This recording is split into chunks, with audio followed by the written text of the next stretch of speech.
Umuwi nga pala ako sa amin sa Santa Elena dahil nga magbobotohan. Ay alam nyo naman na kapag nga magbobotohan ay kailangan laging active. Uy, for the go! At pagkadating ko nga sa bayan ay nagpasundo naman ako sa aking kapatid. Ay tingnan nyo naman at may patakip-takip pa. Artista yarn. Pero bago nga kami umuwi ay bumili muna kami ng mauulam at wala pa nga raw ulam sa bahay. Nga sa napansin ko habang bumibili kami ay yung tendera. Ay pagkaganda. Anyway, pagkatapos nga namin mamili ay umuwi na rin kami papunta sa amin. Ay alangan lang sa inyo. Sure! Bale 5 to 10 minutes nga yung biyahe mula sa bayan papunta sa amin. At finally nga, nakauwi na rin ako sa amin. Pagpasensyahan nyo na nga lang at medyo magulo pa sa amin dahil nga may mga inaayos pa dyan. At eto nga't naabutan ko pa yung aking kapatid na nagbabalot ng kanyang paninda. At grabe, na-miss ko talaga sa bahay.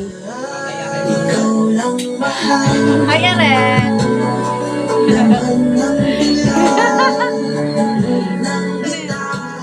At syempre, nung makaluto nga yung kapatid ko ay kumain na rin kami agad dahil nga medyo nakakagutom na rin. So yun lang muna mga sisi. Thank you for watching.